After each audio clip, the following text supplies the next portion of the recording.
O mundo espiritual, invisível aos nossos olhos, está mais presente em nossas vidas do que imaginamos. Começamos a análise de uma obra que nos mostra claramente o quanto o que pensamos e cultivamos pode influenciar a nossa vida, nossos deveres espirituais e a nossa saúde física. Apresentamos o podcast baseado na obra Trilhas da Libertação, com Guaraci de Lima Silveira. Olá, prezados amigos e amigas. Estamos iniciando o estudo do capítulo 20 do livro Trilhas da Libertação, psicografia de Divaldo Franco, do espírito Emanuel Filomeno de Miranda. Esse capítulo deu o nome de Vidas em Perigo e vamos a ele. Estamos aprendendo bastante, não é? A importância da vida equilibrada, né? Em todos os sentidos que pudermos. O médium Francisco reencarnara-se com atividades estabelecidas, programado para uma existência de renúncia e abnegação, colocado no serviço do intercâmbio espiritual em razão de inúmeras possibilidades de crescimento interior mediante o bem que viesse a distribuir. Portador de raciocínio claro e mente lúcida, a mediunidade facultava-lhe mais ampla identificação com a vida estuante e imortal.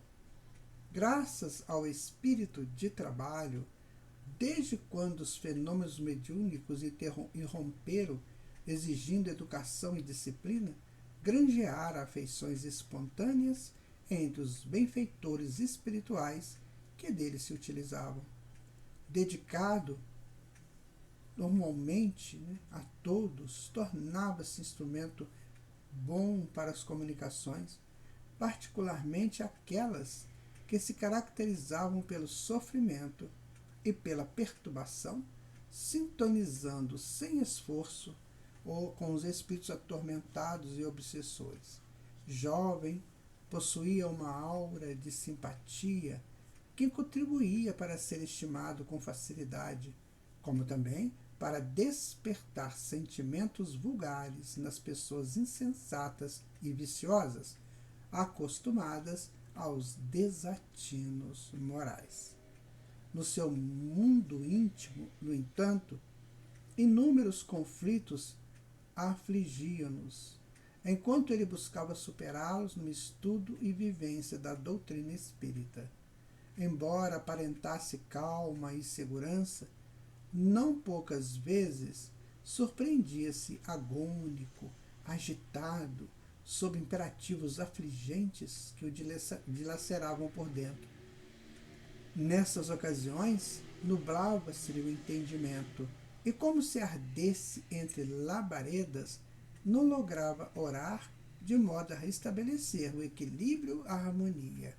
De certo modo, era-lhe um calvário a viver, como ocorre com o expressivo número de criaturas humanas que jornadeiam no mundo, crucificadas em madeiros invisíveis. Sucede que o servidor do Evangelho procedia de reencarnações malogradas, especialmente no campo da fé religiosa, onde mais de uma vez se comprometera gravemente, em ocasião própria, no pretérito, passando como pastor vinculado ao clero romano, entregara-se a lamentáveis práticas da luxúria e da sensualidade, vivendo largo período de permissividade e hipocrisia. Observe você, prezado ouvinte, como que o nosso passado interage nesse presente, né? Tem pessoas que falam assim: eu não acredito em reencarnação porque eu não fico sabendo que eu fui do passado. Basta você ver as suas tendências hoje. Então esse jovem aqui tinha muitas dificuldades, né? Porque ele mexeu gravemente com o campo da sensualidade, da luxúria. Isso aí é tão assim, quase que comum hoje no mundo, né? Então nós temos que nos tomar cuidado com isso, porque se eu trago um passado nesse campo, ele vai interagir agora. E pode ser que me leve de novo a praticar os mesmos erros. Então cuidemos de nós. Cuidemos das nossas tendências, sabe, aquelas que quase nos arrasta para a execução daquilo que essa tendência nos indica. Cuidemos, né? Utilizando-se da religião, disfarçava as paixões inferiores na soutânia, enquanto explorava moçoilas ingênuas e viúvas angustiadas que abandonavam com indiferença após saciados os caprichos serviços. Isso ele fazia lá no passado. Né? Meninas ingênuas, viúvas angustiadas, e lá ia ele, né? Denunciado várias vezes, conseguia a peso de ouro prosseguir na carreira infeliz, transferido de uma para outra paróquia, onde dava continuidade às práticas perversas e imorais. E a desencarnação surpreendeu na meia-idade, facultando-lhe o reencontro com várias de suas vítimas que o aguardavam entre ódios e promessas de vingança. Tá aí, né? Fez aqui, você vai encontrar lá no mundo espiritual aquilo que você está levando.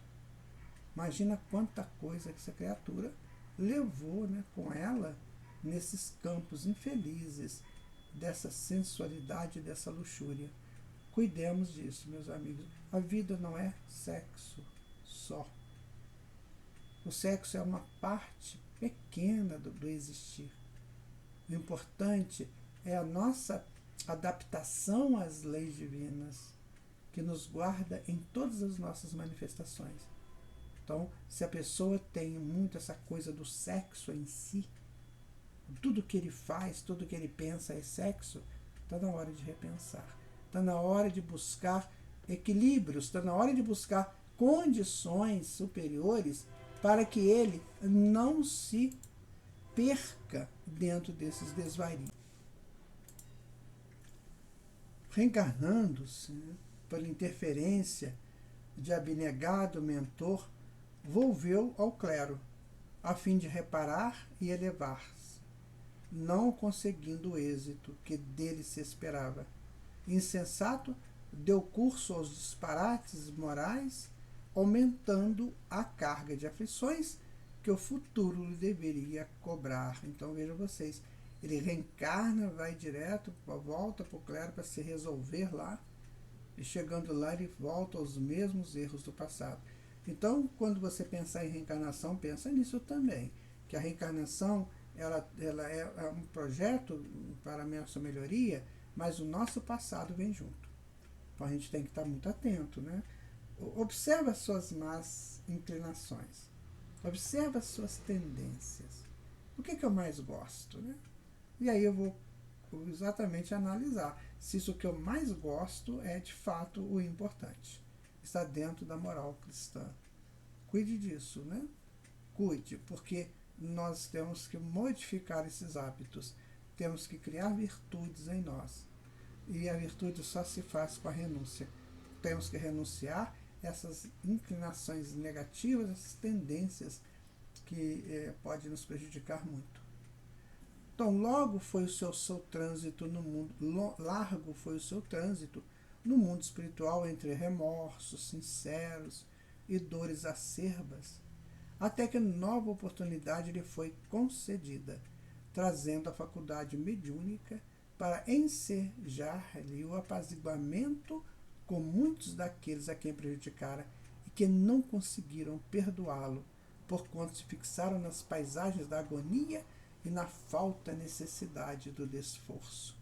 Graças à conduta irregular na área sexual, que o corrompera antes, renasceu com dificuldades e limites genésicos, que respondiam pelos tormentos atuais. Frequentemente, ao adormecer, assomavam do seu inconsciente profundo as cenas do passado, as quais lhe produziam pesadelos cruéis, que o atormentavam, levando-o a reviver o clima de morbidez que o intoxicara antes. Nesses dias, as aflições tornavam-se ásperas, levando-o à depressão, à insegurança, ao sofrimento. Naturalmente, cultivando esses sentimentos, sintonizava com os adversários, experimentando angústias de alto porte. O resultado está aí, né, minha gente? Sexo é muito interessante, né? Tanto no campo da reprodução, quanto no campo de uma vida saudável, amiga, com aquela pessoa que nós gostamos. Mas é só até aí. Fora disso, fora do lar, fora dos compromissos, das responsabilidades, ele é um tormento. Pode se tornar uma ponte numa areia movediça e essa ponte romper ali. Cuidado com o sexo, meu amigo, minha amiga. Cuide-se. A sua problemática sexual expressava-se em forma de timidez, de insegurança, de complexo de inferioridade. Ninguém lhe conhecia a identidade interior que resguardava com dignidade e com pudor. Tivera oportunidade de iniciar-se na tribuna espírita com muito equilíbrio, sendo a sua palavra inspirada, recebida com avidez pelo público que acorria a escutá-lo com frequência. À medida que se tornava conhecido, mais pesado ônus íntimo era-lhe exigido.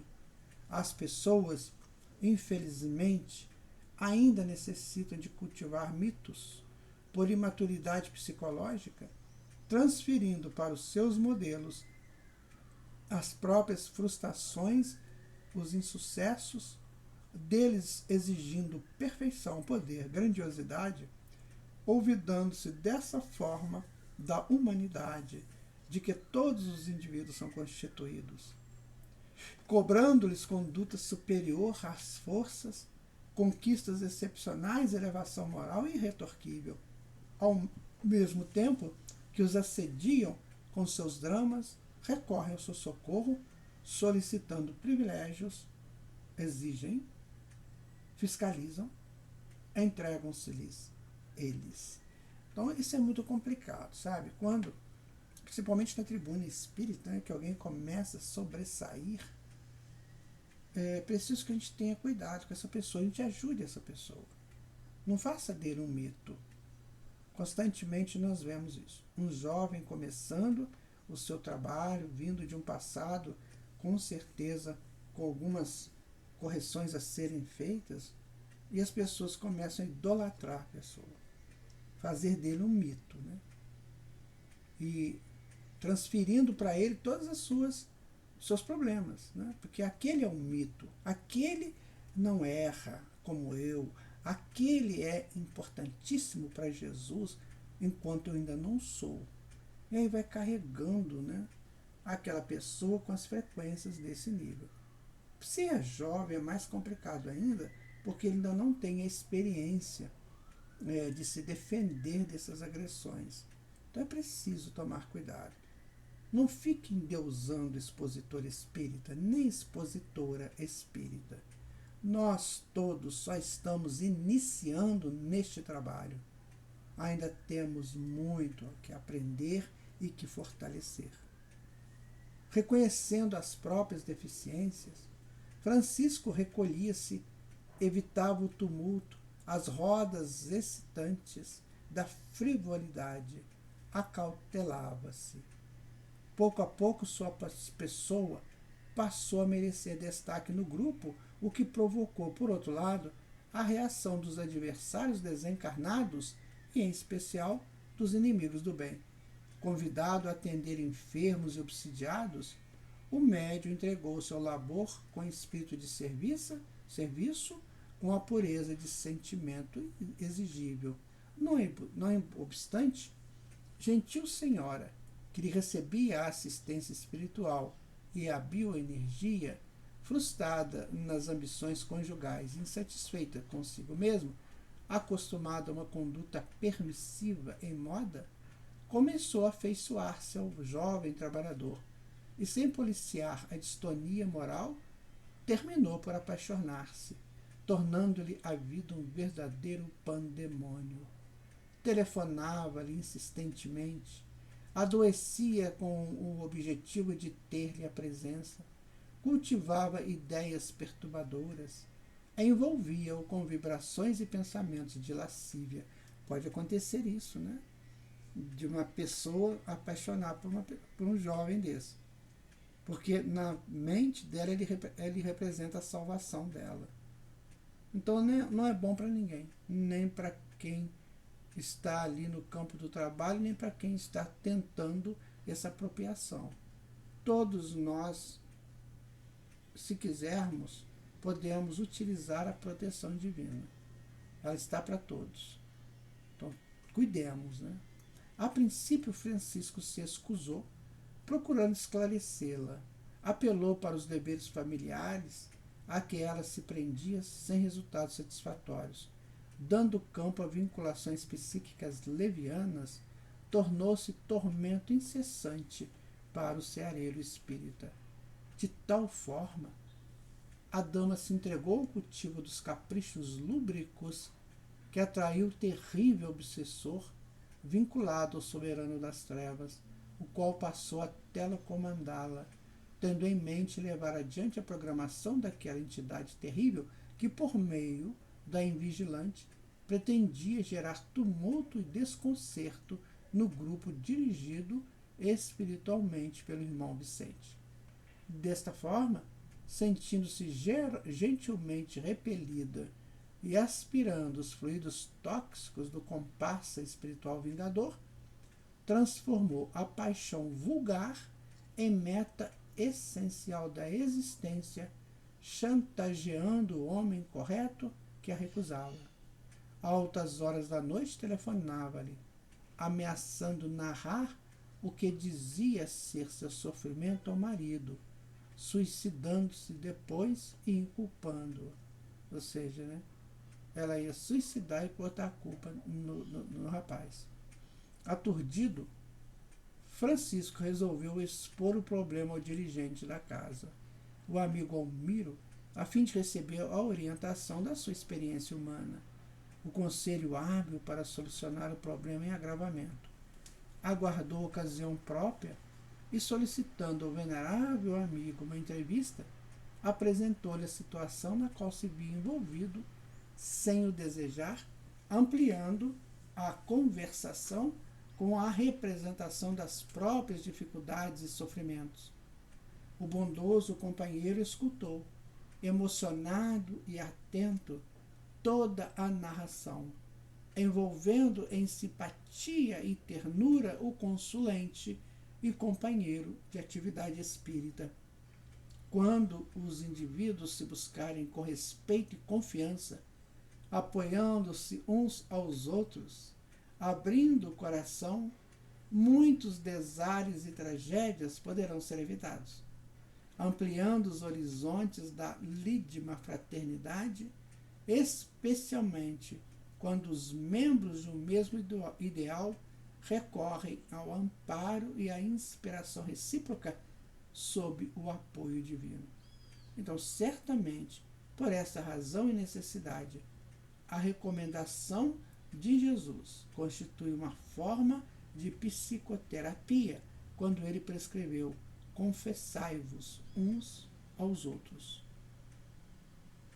Habituado à oração que lhe constituía fonte inspiradora, Francisco recolhera-se em prece antes do encontro com o presidente da casa, a fim de encontrar recursos hábeis para a exposição das dificuldades que atravessava, sem queixas injustificáveis nem desculpas impensáveis. Teleconduzido pelo abnegado instrutor, buscou ser fiel à verdade dos fatos, relatando-os com franqueza e apresentando os conflitos íntimos em honesta busca de reconforto e diretriz. Eu quero fazer uma pausa aqui nessa narrativa para dizer para vocês o seguinte: se de repente você se apaixona por uma pessoa dessa, um expositor espírita, uma expositora espírita, e não tem condições, não existe nada que isso aí possa ser considerado, né, de sequência, ou ele é casado, ou ela, ou algum outro motivo que possa impedir, tome cuidado. Não fique nessa busca tão desorientada por aquele que está trabalhando em nome de Jesus. Cuide-se, sabe? Não é bem assim que a vida funciona. Nós estamos no centro espírita para aprender, para conhecer a verdade e nos libertarmos por ela. E não para ficarmos presos ou presas a ideias que não nos levarão a essa libertação. Cuide-se, pense seriamente nisso. Pare de endeusar expositores espíritas.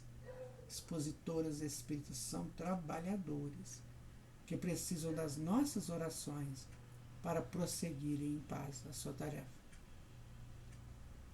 Bom ouvinte, o senhor Almiro deixou esterilizar as aflições em catarse feliz, após o que passou a orientação compatível.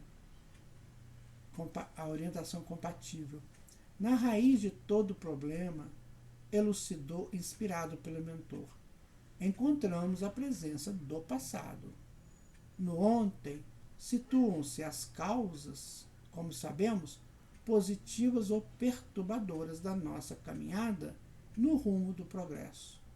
Equivocados e renitentes, os devedores nos apresentam jungidos à canga dos débitos que a imprevidência e a presunção nos levam a contrair.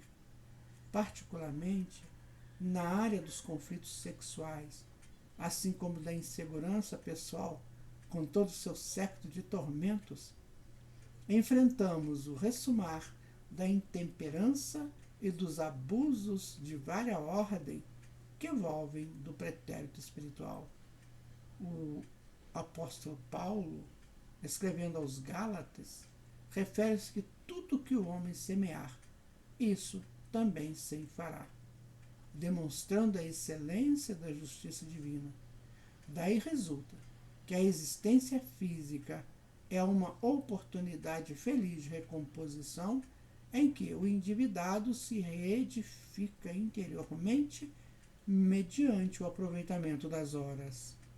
Aqueles que se consideram estigmatizados por esta ou aquela limitação sexual estão sob disciplina retificadora dos excessos que antes se exigiram, impondo-se-lhes a necessidade de recuperação do equilíbrio. E fazendo ligeira pausa, a fim de tornar claro o raciocínio, aduziu: alguns psicoterapeutas, vinculados ao pensamento freudiano, recomendariam de imediato a sua entrega ao prazer, à liberação da libido, ao comércio alucinante do sexo nos intercâmbios heterodoxos ora em vigor. Não nos cumpre, porém, censurar-lhes a ótica de observação e avaliação do comportamento do homem que reduzem à simples expressão de animal sexual.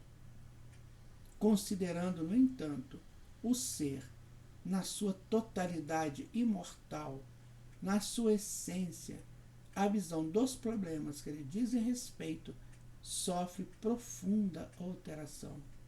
É certo que a imposição de uma conduta castradora, coibitiva das funções genésicas, atenta contra a própria fisiopsicologia do indivíduo. De acordo com o tipo de cada problemática, é indispensável uma solução específica e equivalente e que lhe corresponda.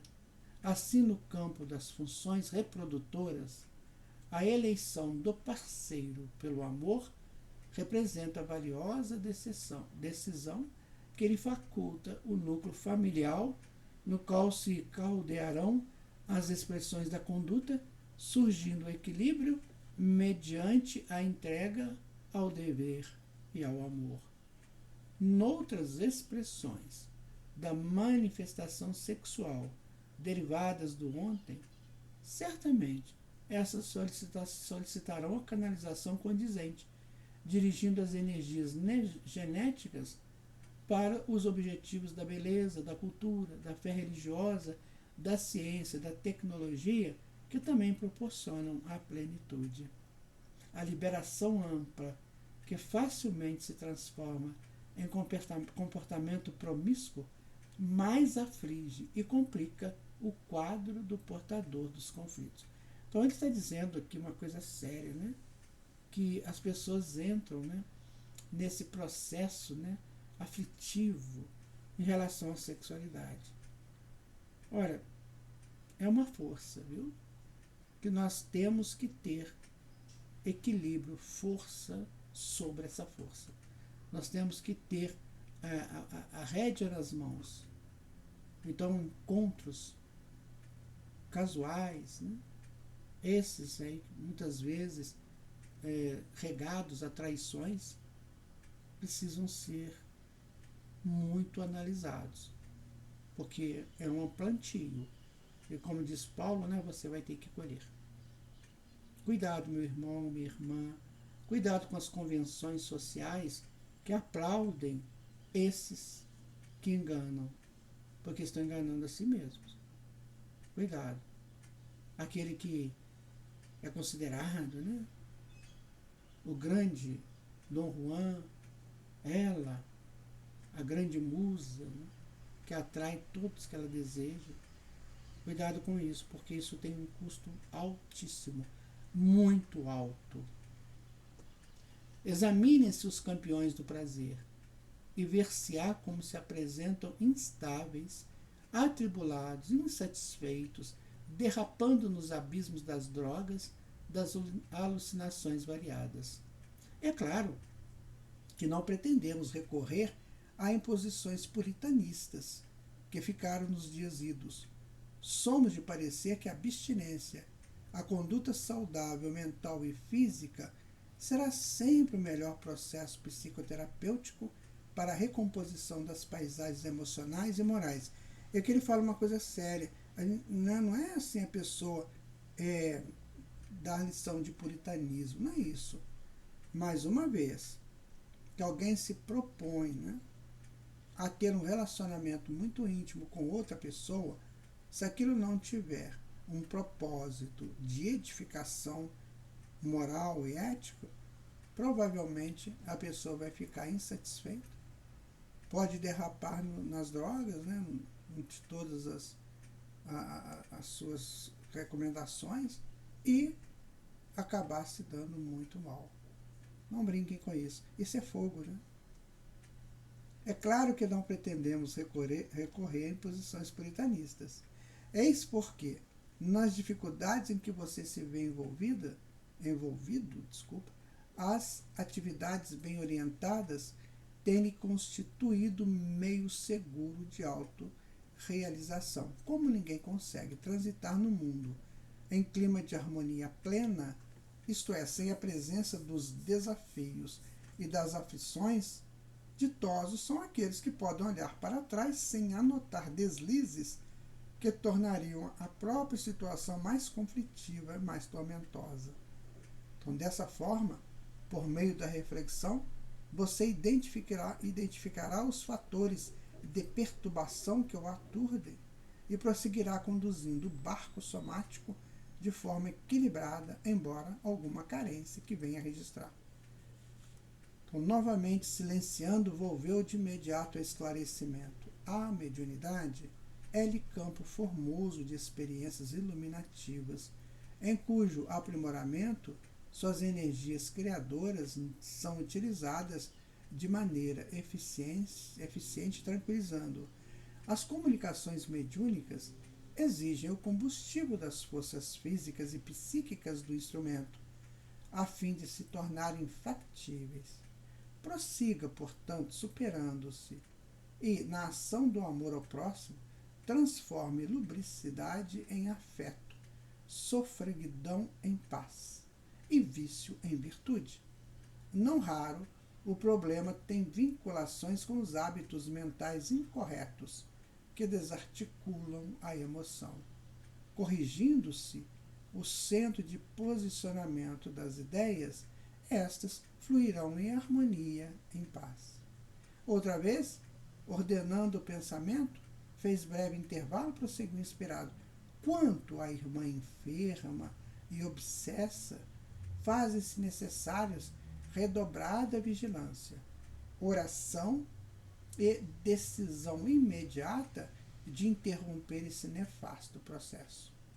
Sem dúvida, nossa infeliz cliente se encontra sob indução espiritual perversa, utilizando-se dos seus hábitos mentais e morais licenciosos, adversários dela, como de nós outros, assumam-lhe os apetites sexuais, alucinando-a, porque se permite cultivar as ideias e as aspirações subalternas, encontra-se em faixa psíquica inferior, sendo estimulada à perversão, que pouco a pouco a desarvora.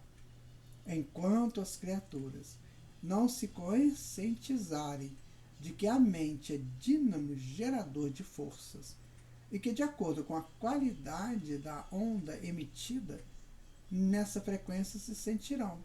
O problema em pauta se transformará em tragédia do cotidiano, cada dia mais cruel. Esse desdobrar de paixões, durante as horas de lucidez, arquiva no subconsciente os clichês dos desejos não fruídos, que ressurgem à hora do repouso físico como sonhos perturbadores, nos quais intercambiam com os espíritos obsessores.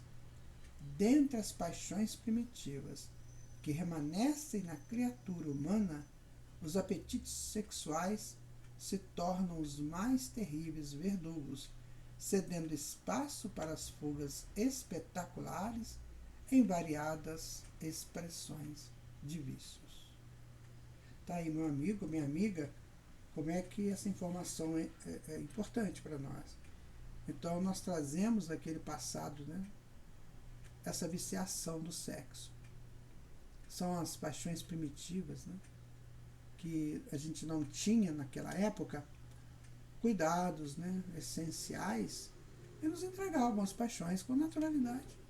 Não tinha a monogamia, a poligamia, onde todos se compraziam, né, nesse estado de relações sem nenhum compromisso. A história dos primitivos nos mostra isso, né?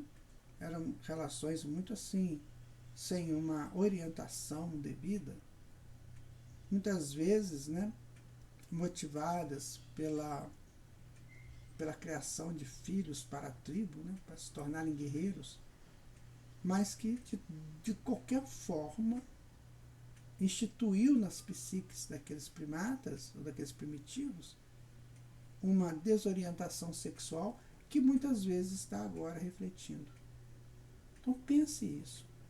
O sexo é ótimo, maravilhoso, necessário, mas em campos totalmente definidos para a apropriação de qualidades nobres que levam os espíritos a uma frequência elevada e a permitirem a retorno de outros espíritos para a reencarnação.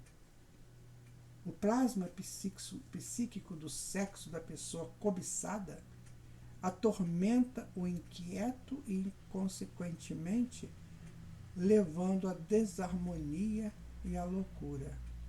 Somente a decisão forte e consciente para a libertação rompe esse círculo apertado de desejo e insatisfação, de gozo e sede. Como se procurasse escutar nos refolhos da alma a palavra do irmão Vicente, que lhe dominava a mente, o senhor Almiro concluiu: encerre imediatamente este capítulo triste da sua existência, que você não está a desdenhar. Colhido pela irmã em desalinho, a quem busca ajudar, use de franqueza, sem agressividade, e não volte a vê-la. Como se despertasse para a reflexão decisiva, Francisco interrogou: e se, induzido pelo mal que nela reside e pela entidade má com a qual se harmoniza psiquicamente, ela vier a suicidar-se? O senhor Almiro meditou, manteve-se calmo e redarguiu: seria profundamente lamentável essa ocorrência inditosa para ela, como também para todos nós, né? No entanto, a opção é dela.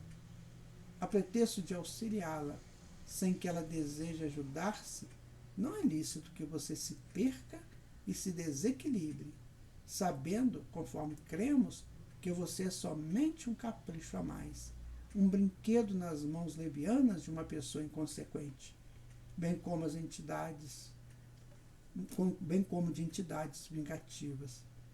Então eles prosseguiram ainda em comentários cuidadosos com os salutares, despedindo-se com um amplexo fraterno, emocionados, pensando no futuro.